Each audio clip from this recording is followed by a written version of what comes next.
1. Perencanaan strategis dalam organisasi publik bertujuan untuk A. Menyusun langkah untuk mencapai visi jangka panjang organisasi, B. Mempersiapkan mitigasi risiko dalam setiap proyek, C. Mengarahkan alokasi sumber daya yang optimal, D. Membuat keputusan berdasarkan data faktual, E. Mengakomodasi kepentingan masyarakat.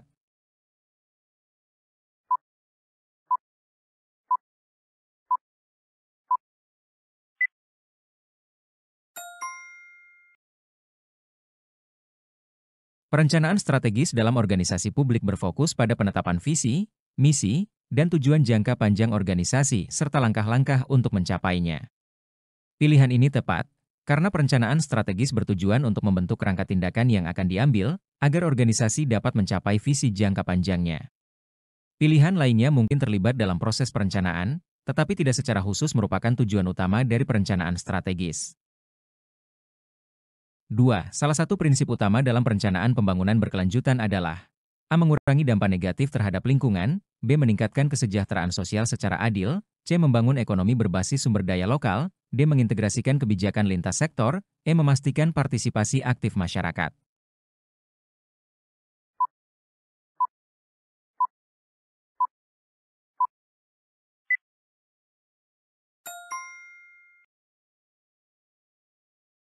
Perencanaan pembangunan berkelanjutan bertujuan untuk menciptakan keseimbangan antara pertumbuhan ekonomi, kelestarian lingkungan, dan kesejahteraan sosial. Salah satu prinsip utamanya adalah integrasi kebijakan lintas sektor, karena keberlanjutan tidak bisa dicapai jika sektor-sektor, seperti ekonomi, sosial, dan lingkungan, bekerja secara terpisah. Integrasi lintas sektor ini memastikan semua aspek saling mendukung dan berjalan seimbang demi tujuan pembangunan yang berkelanjutan. 3. Seorang perencana harus mengutamakan kepentingan publik dalam perencanaan yang dibuat. Etika ini penting untuk memastikan A. Keputusan yang diambil adil dan transparan, B. Partisipasi masyarakat berjalan efektif, C. Keberlanjutan lingkungan diperhatikan, D. Pemanfaatan sumber daya publik secara bertanggung jawab, E. Tujuan pembangunan dapat dicapai secara efektif.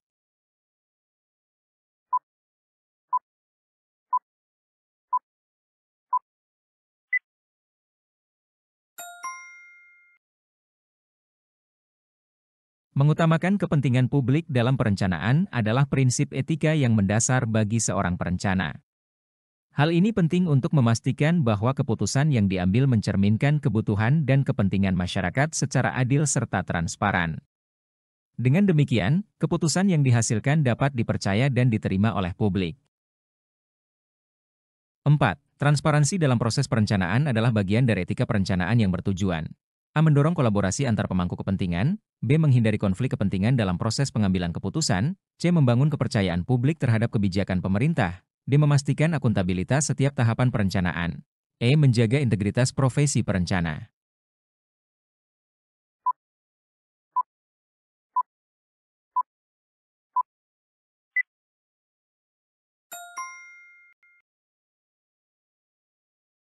Transparansi dalam proses perencanaan bertujuan untuk memastikan bahwa setiap tahapan dapat dipertanggungjawabkan dan diawasi. Hal ini memungkinkan publik atau pihak terkait untuk memahami dan mengawasi proses perencanaan, sehingga meningkatkan akuntabilitas. 5. Dalam pengambilan kebijakan publik, penting untuk melakukan analisis dampak kebijakan agar A. Memberikan manfaat jangka panjang bagi masyarakat, B. Meningkatkan efektivitas implementasi kebijakan, C. Mengidentifikasi kebutuhan sumber daya yang diperlukan, D. Memastikan kebijakan relevan dengan isu terkini, E. Dapat meminimalisasi efek negatif bagi masyarakat.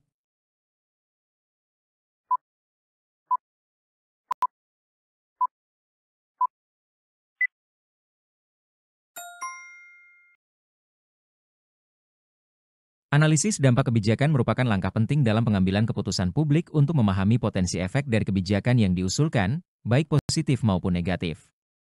Dengan melakukan analisis ini, pembuat kebijakan dapat meminimalkan dampak negatif yang mungkin ditimbulkan, sehingga kebijakan yang diambil lebih mempertimbangkan kesejahteraan masyarakat.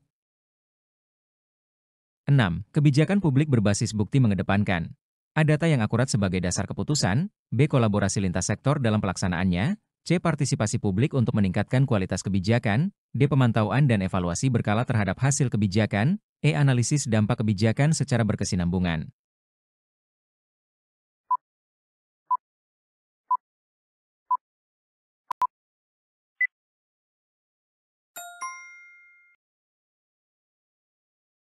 Kebijakan publik berbasis bukti mengedepankan data yang akurat sebagai dasar keputusan. Pendekatan ini menekankan pentingnya menggunakan data dan bukti yang valid dan terpercaya untuk mendukung pengambilan keputusan, sehingga kebijakan yang dihasilkan lebih efektif dan sesuai dengan kebutuhan masyarakat. 7. Dalam proses penyusunan rencana pembangunan, analisis SWOT berfungsi untuk A. Memperkirakan risiko yang mungkin terjadi dalam implementasi, B. Mengarahkan pengambilan keputusan yang lebih akurat, C. Mengoptimalkan potensi dan mengatasi hambatan, D. Menentukan prioritas program yang harus dijalankan, E. Mengidentifikasi kondisi internal dan eksternal.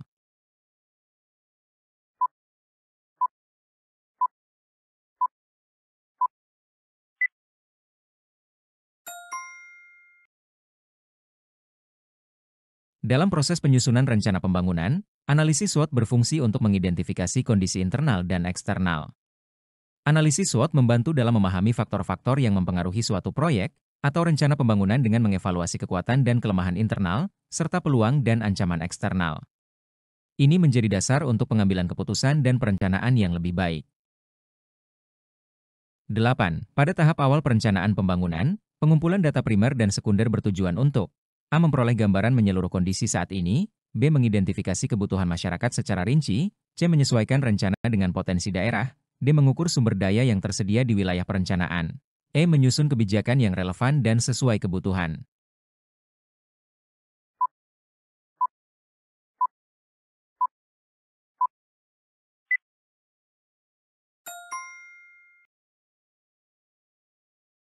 Pada tahap awal perencanaan pembangunan, pengumpulan data primer dan sekunder bertujuan untuk memperoleh gambaran menyeluruh kondisi saat ini. Mengumpulkan data ini memberikan pemahaman yang komprehensif tentang keadaan yang ada, yang sangat penting untuk merancang rencana pembangunan yang efektif dan sesuai dengan konteks lokal. 9. Dalam pengelolaan pembangunan, pemanfaatan sumber daya lokal bertujuan untuk A. Meminimalkan dampak negatif pada lingkungan, B. Mengurangi ketergantungan terhadap sumber daya eksternal, C. Mengoptimalkan potensi ekonomi yang tersedia, D. Meningkatkan perekonomian daerah setempat, E. Memberdayakan masyarakat setempat dalam pembangunan.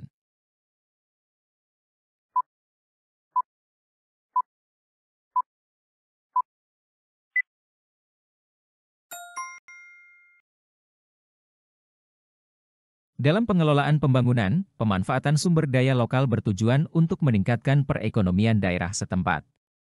Dengan memanfaatkan sumber daya lokal, pembangunan dapat berkontribusi langsung pada peningkatan ekonomi daerah, menciptakan lapangan kerja, dan meningkatkan kesejahteraan masyarakat setempat. 10.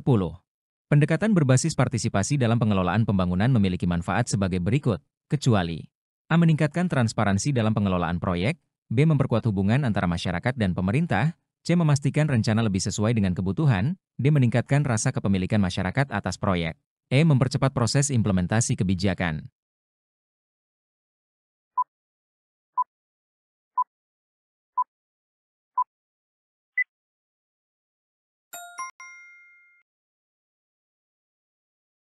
Pendekatan berbasis partisipasi dalam pengelolaan pembangunan memiliki manfaat sebagai berikut, kecuali mempercepat proses implementasi kebijakan. Meskipun partisipasi dapat membawa banyak manfaat, prosesnya seringkali memerlukan waktu untuk melibatkan semua pemangku kepentingan dan mencapai konsensus, yang mungkin tidak selalu mempercepat implementasi kebijakan. 11. Pemantauan dalam pelaksanaan pembangunan bertujuan untuk A. Menyediakan data akurat untuk proses evaluasi, B. Mengidentifikasi masalah sejak dini, C. Menilai kemajuan proyek berdasarkan indikator yang ditetapkan, D. Menjaga agar proyek tetap pada jalur yang direncanakan, E. Memastikan keterlibatan semua pemangku kepentingan.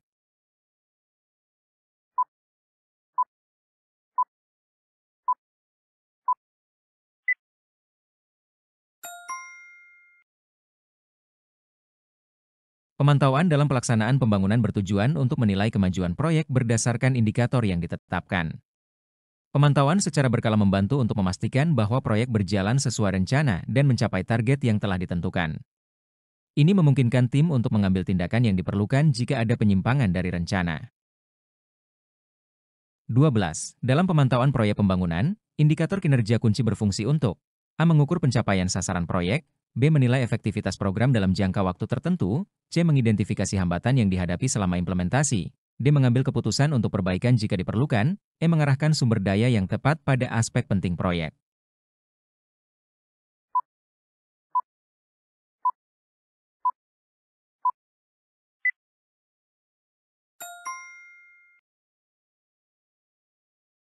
Dalam pemantauan proyek pembangunan, indikator kinerja kunci berfungsi untuk mengukur pencapaian sasaran proyek. Indikator kinerja kunci memberikan tolok ukur yang jelas untuk menilai sejauh mana proyek mencapai tujuan dan sasaran yang telah ditetapkan. Dengan mengukur pencapaian ini, tim proyek dapat mengevaluasi kemajuan dan membuat penyesuaian jika diperlukan. 13. Evaluasi dampak pembangunan dilakukan untuk A. Menentukan keberhasilan proyek berdasarkan tujuan awal, B. Menganalisis kontribusi proyek terhadap kesejahteraan masyarakat, C. Mengetahui tingkat kepuasan masyarakat terhadap proyek, D. Mengukur perubahan yang dihasilkan oleh proyek, E. Memberikan masukan untuk perbaikan rencana selanjutnya.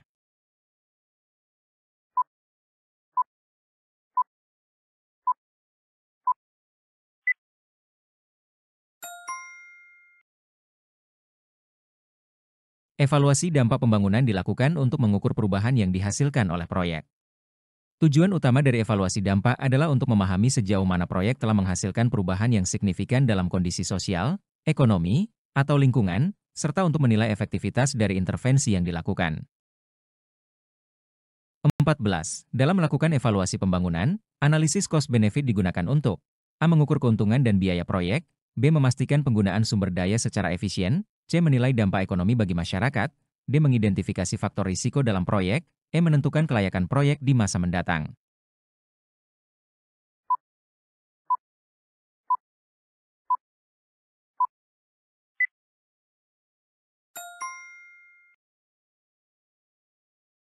Dalam melakukan evaluasi pembangunan, analisis cost-benefit digunakan untuk mengukur keuntungan dan biaya proyek. Analisis cost-benefit secara langsung membandingkan keuntungan yang diharapkan dari proyek dengan biaya yang dikeluarkan. Ini membantu dalam menilai apakah proyek tersebut layak secara ekonomi dan memberikan dasar yang kuat untuk pengambilan keputusan.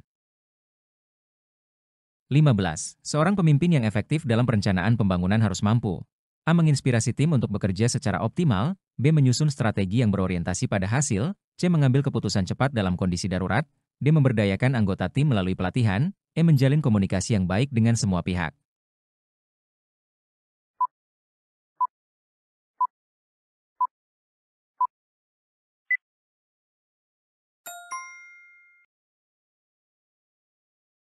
Seorang pemimpin yang efektif dalam perencanaan pembangunan harus mampu menginspirasi tim untuk bekerja secara optimal. Menginspirasi tim adalah kunci untuk menciptakan motivasi dan semangat kerja yang berdampak positif pada kinerja keseluruhan. Meskipun semua opsi lainnya juga penting, kemampuan untuk menginspirasi dapat menjadi pendorong utama bagi anggota tim untuk mencapai tujuan bersama. 16. Kompetensi kepemimpinan yang dibutuhkan oleh seorang perencana antara lain A. Kemampuan mengelola konflik dalam tim, B. Mengutamakan kolaborasi lintas disiplin, C. Memberikan arahan yang jelas pada setiap tahapan proyek, D. Membangun jaringan dengan para pemangku kepentingan, E. Berinovasi dalam menemukan solusi pembangunan.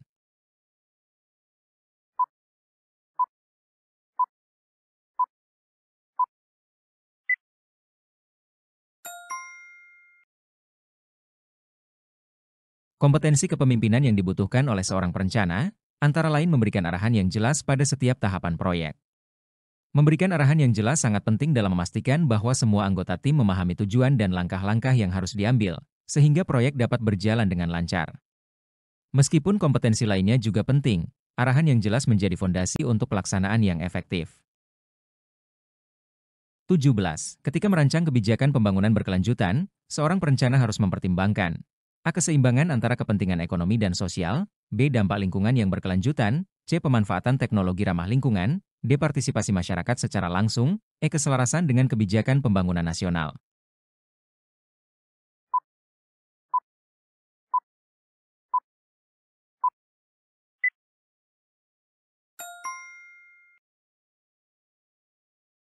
Ketika merancang kebijakan pembangunan berkelanjutan, seorang perencana harus mempertimbangkan dampak lingkungan yang berkelanjutan. Dampak lingkungan adalah aspek kunci dalam pembangunan berkelanjutan. Meskipun semua pilihan lainnya juga penting, fokus pada dampak lingkungan memastikan bahwa kebijakan tersebut tidak hanya menguntungkan ekonomi dan sosial, tetapi juga menjaga keberlanjutan sumber daya alam untuk generasi mendatang. 18. Dalam implementasi rencana pembangunan, fleksibilitas perencanaan diperlukan untuk A. Mengakomodasi perubahan kebutuhan masyarakat, B. Menyikapi perubahan kebijakan yang mendadak, C. Menyesuaikan sumber daya dengan perkembangan terkini, D. Mengelola risiko yang muncul selama proses, E. Mengoptimalkan hasil dengan cara yang efektif.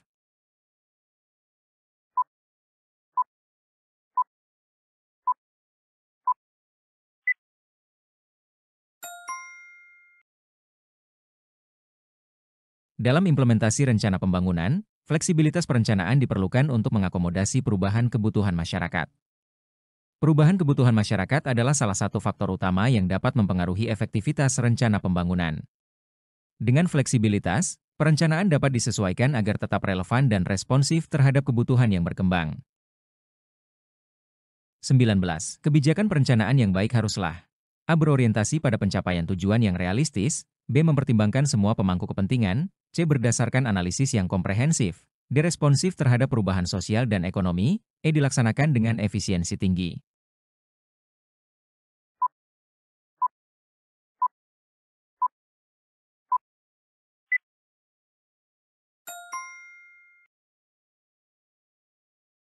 Kebijakan perencanaan yang baik haruslah berdasarkan analisis yang komprehensif. Meskipun semua opsi tersebut penting, dasar perencanaan yang komprehensif memastikan bahwa semua aspek relevan dipertimbangkan, termasuk tujuan, pemangku kepentingan, dan kondisi yang berubah. Dengan analisis yang baik, kebijakan dapat lebih efektif dan responsif. 20. Saat menilai efektivitas suatu program pembangunan, indikator keberhasilan yang paling relevan adalah A. Tingkat penerimaan masyarakat terhadap hasil proyek, B. Peningkatan kesejahteraan sosial yang terukur, C. Penggunaan anggaran sesuai rencana, D. Ketepatan waktu dalam penyelesaian proyek, E. Kepuasan pemangku kepentingan.